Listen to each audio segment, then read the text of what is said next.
Salut à toi, c'est Greg, bienvenue dans cette nouvelle vidéo. Aujourd'hui, on va parler de fiscalité et de statut de marchand de biens. J'ai eu pas mal de fois la question, donc du coup, je vais y répondre par une vidéo précise. Donc déjà, la micro-entreprise en marchand de biens, tu oublies, tu peux comprendre aisément que le plafond de la micro-entreprise est forcément beaucoup trop bas pour nous. Donc la micro-entreprise, c'est pas possible de faire de l'activité d'achat-revente avec ça. En SCI, c'est pas approprié non plus parce que la société civile immobilière, comme son nom l'indique, est une société civile et pas une société commerciale. Ça fait une grosse différence. C'est-à-dire que vous pouvez, à la limite, peut-être en faire un petit peu d'achat-revente avec, mais au bout d'un moment, vous allez avoir un problème parce que c'est pas du tout fait pour. Les statuts sont pas du tout conçus pour ça. Donc la société civile, on essaie d'oublier. Donc on va plutôt passer sur des sociétés commerciales type SAS ou type SARL. Il y a d'autres formes de sociétés. Je vais pas les aborder aujourd'hui volontairement. Je vais pas non plus aborder les holdings, parce que sinon on va y passer des heures, il y a tellement de choses à dire. Le monde des sociétés, c'est très puissant, c'est très performant, on peut faire des choses absolument incroyables. Aujourd'hui, on va se concentrer sur la fiscalité et le choix du statut. Donc, ça, les questions que je te pose, que je te mets aujourd'hui dans la vidéo, c'est qu'est-ce que tu veux faire, quel est ton objectif principal avec cette société. Donc ça, c'est les questions que tu dois te poser avant même de commencer à chercher un bien, avant même de démarrer. C'est déjà, qu'est-ce que je veux faire avec cette société? Donc, les deux grandes questions à se poser, c'est est-ce que j'ai besoin de l'argent tout de suite ou est-ce que j'ai pas besoin de l'argent tout de suite? Ça, c'est deux questions qui sont fondamentales parce que les statuts juridiques vont avoir un impact sur ce que tu fais. Les charges ne vont pas être les mêmes et ça va pas du tout être la même stratégie. Il n'y a pas une des deux qui est mieux que l'autre, c'est juste différent. Il faut l'optimiser pour sa propre situation. Donc, on va partir du cas de figure où tu as besoin de l'argent pour vivre. Donc tu peux comprendre qu'une activité de marchand de biens, forcément, le temps que tu trouves l'OP, le temps que tu fasses tes demandes d'urbanisme, le temps que tu trouves le bien qui va bien, et ainsi de suite, il va se passer du temps. Donc je trouve que moi, démarrer directement avec une SARL qui va directement payer des cotisations sociales, donc parce que je te rappelle qu'une SARL, c'est au régime des non salariés, donc c'est TNS.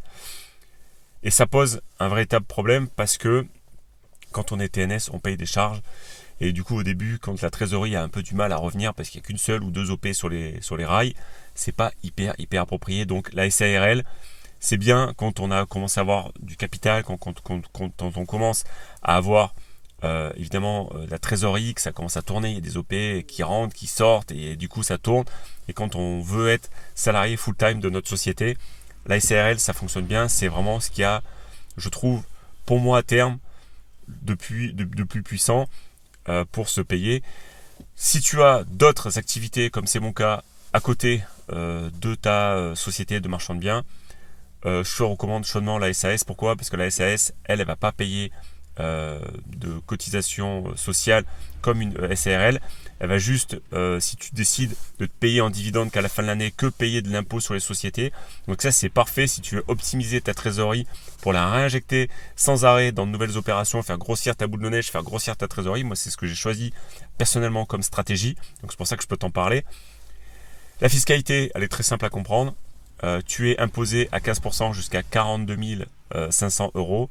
Au-delà de 42 500 euros, tu vas être imposé à 25%. Donc, exemple concret, tu fais 100 000 euros de bénéfices, tu vas avoir sur 42 500 euros, 15% d'IS à payer, d'impôt société. Et au-delà de 42 000, donc il faut faire la soustraction. Donc 100 000 moins 42 500, tu vas payer 25% d'impôt société là-dessus. Donc la SAS, pourquoi c'est bien là-dessus, c'est que comme tu n'es pas travailleur non salarié, comme tu n'es pas TNS, du coup tu es assimilé comme si tu étais un salarié, donc sur une SAS, tu es président, et si tu ne te prends pas de dividendes en plus, tu vas payer que de l'impôt société, et c'est ça qui va faire en sorte que justement tu vas faire grossir ta boule de neige, que tu vas réussir à avoir plus de trésorerie à terme, et petit à petit, le réinjecter dans de nouveaux projets, la faire grossir. Et au bout d'un certain temps, moi c'est ce que je vise à terme avec ma société, c'est de la faire basculer en SARL quand il y aura assez de trésorerie dedans pour justement pouvoir me payer, verser un salaire. Donc ça, je vise ça sur plusieurs années. Je me suis fait un plan de bataille sur plusieurs années pour me dire, Là, tu fais 1, 2, 3, 4, 5 opérations dans l'année au début pour démarrer. Et quand la trésorerie est suffisamment importante, eh bien, on peut demander au comptable de nous faire basculer notre SAS en SARL. Et là, du coup, après, on se verse un salaire tous les mois. On paye des cotisations sociales dessus.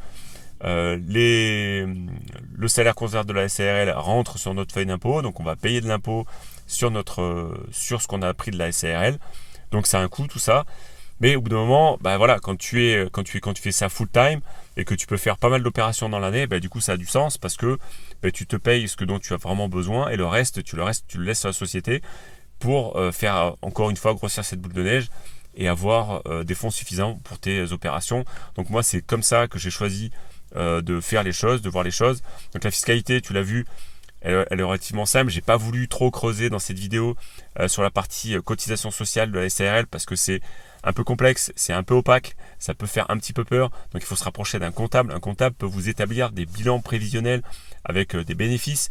C'est leur job justement de vous présenter des projets de société pour justement vous compreniez bien au niveau chiffre ce que ça peut donner et quel va être l'impact sur vos finances là-dessus. Donc voilà, comprenez bien une chose, il n'y a pas un ou deux scénarios meilleurs que l'autre. Ils sont tous, à mon sens, valables suivant votre objectif. Je dis bien suivant votre objectif, j'appuie bien là-dessus parce que chaque objectif de chaque personne est différent. Si demain vous avez déjà une société qui tourne avec des salariés et que vous avez un petit peu de temps et que vous voulez faire du marchand de biens, ben c'est clair que on peut faire une holding entre deux sociétés. Donc il y a vraiment des avantages à avoir des sociétés parce que là je vais en parler très légèrement.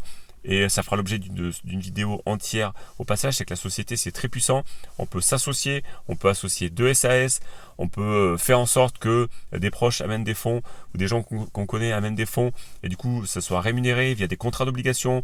On peut créer des sociétés un petit peu plus légères que la SAS et la SARL, je pense notamment au CEP ou au SNC. Donc voilà, c'est pour juste aller un tout petit peu plus loin dans cette vidéo pour que vous compreniez bien que le montage en société pour nous est extrêmement important parce que ça permet de bâtir des choses sur le long terme, de bâtir votre projet professionnel autour de l'activité de marchand de biens sur le long terme et pas juste sur un coup ou deux parce que la société elle a aussi un coût. Donc ça c'est la dernière partie de la vidéo. Elle a un coût de fonctionnement. On a une responsabilité civile professionnelle à payer parce qu'on est des marchands de biens. On a aussi également des frais de comptabilité.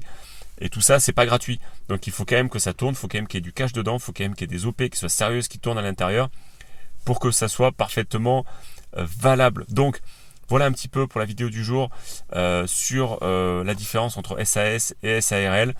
Tu l'as compris, la SAS est plutôt indiquée pour quelqu'un qui n'a pas forcément besoin du cash tout de suite, qui vit par exemple de ses loyers ou qui a déjà du locatif à côté, qui a déjà une autre activité, et que du coup l'activité de marchand de biens c'est une activité plutôt accessoire, c'est plutôt mon cas, et que on va faire grossir cette boule de neige petit à petit, faire grossir la trésorerie d'une société, payer que de l'IS et se verser des dividendes ou pas à la fin de l'année, ça dépend des choix de chacun.